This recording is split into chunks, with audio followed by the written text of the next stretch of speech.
Hey y'all!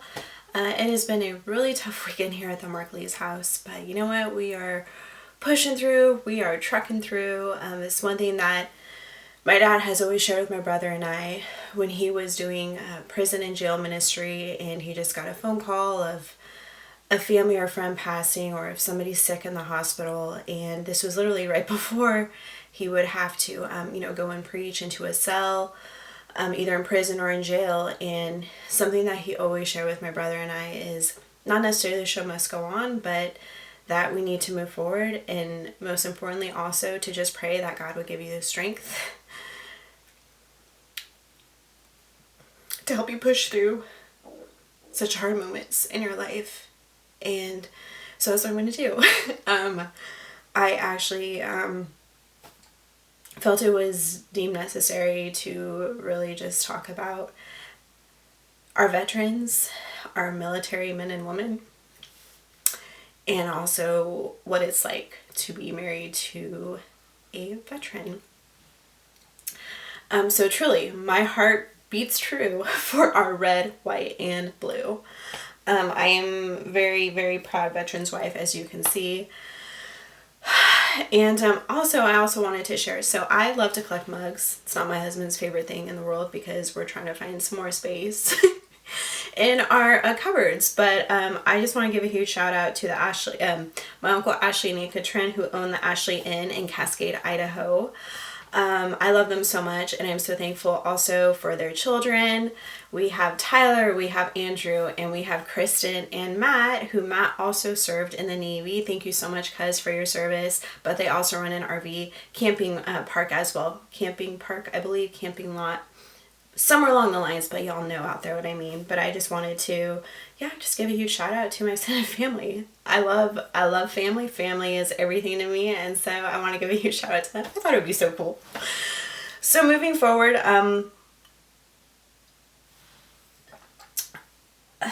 what it's like to be a veteran's wife. It is not all sunshines and rainbows every day. I did not realize how tough this was going to be, and I have no tissue around me, but that's okay. I'm going to push through, right? Pushing through these moments. So I'm trying to figure out where I would like to start with this. So my husband served in the Army, both in Afghanistan and Iraq, and he was a medic. And he has shared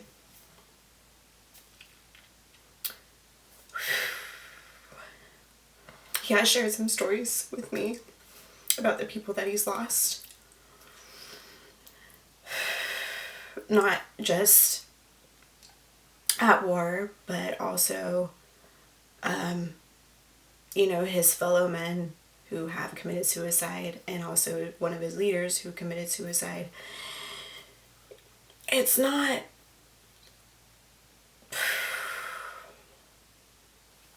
easy being a veteran's wife, let alone that's not what's important. I can't imagine what our veterans are going through right now. There's so many families who have lost their family and more. There are so many veterans out there who have lost limbs. We have no idea what they are going through. But if it's one thing, ever since I was a little girl, I have always had a huge heart for our men and women in the military. And when I was a little girl, I didn't really understand. I couldn't really perceive, obviously, the idea of seeing someone in uniform up until I got to a certain age to where I understood what war was, what our military was all about. And let alone would I ever thought to have been married, to get married to an Army vet. So, something I'm super duper proud of, if you can't realize that already. But just opening up, it is really hard for my husband and I to go to church together. It's been a while since my husband has been at church, I gotta be honest. He is working hard around the clock, him and his team, for this Disney Plus app that's going to be launching here very shortly.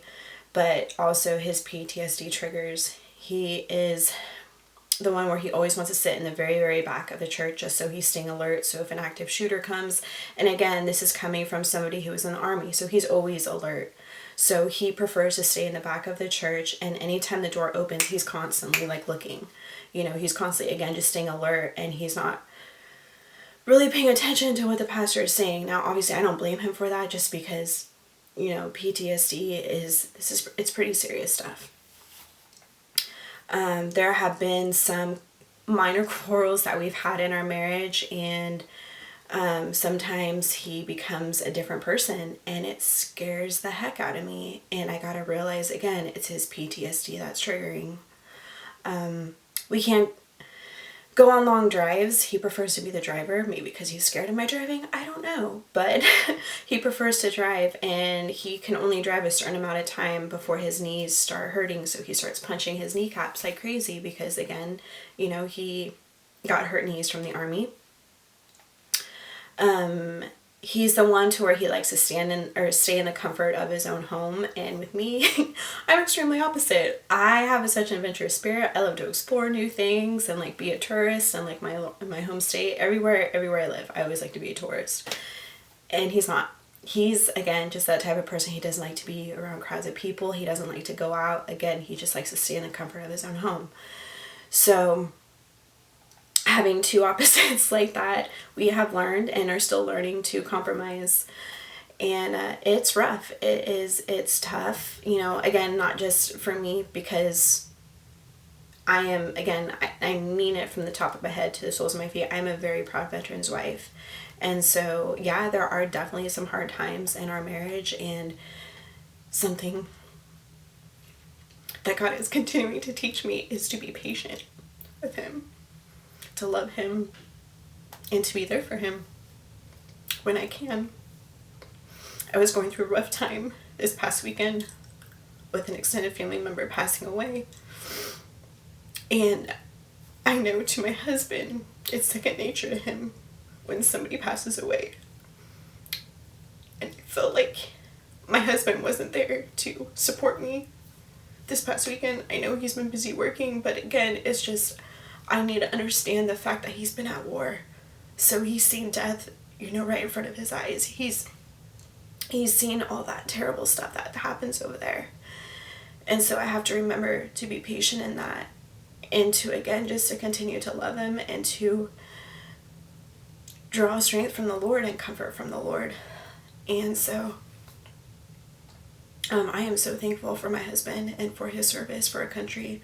I am thankful for my uncles who have also served in Vietnam.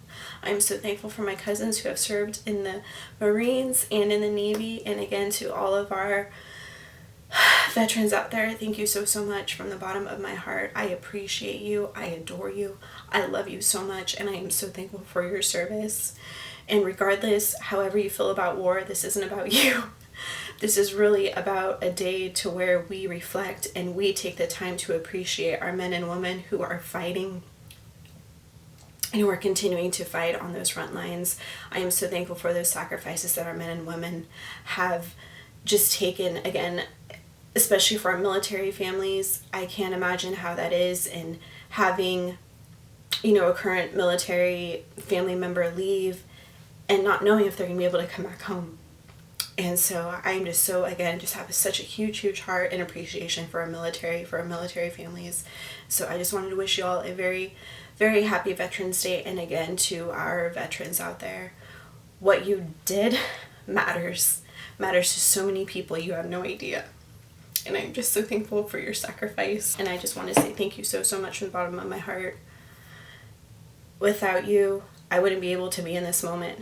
Without you, I wouldn't be able to just be free to have my faith, be free to chase these dreams, goals, ambitions, be free to enjoy this life that I have. And so again, if it wasn't for you, I wouldn't be here in this moment. So I just want to say thank you. I love y'all. Happy Veterans Day. Thank you so much again to my family members, to my friends, and also, most importantly, to my husband. I love you so much. Bye-bye.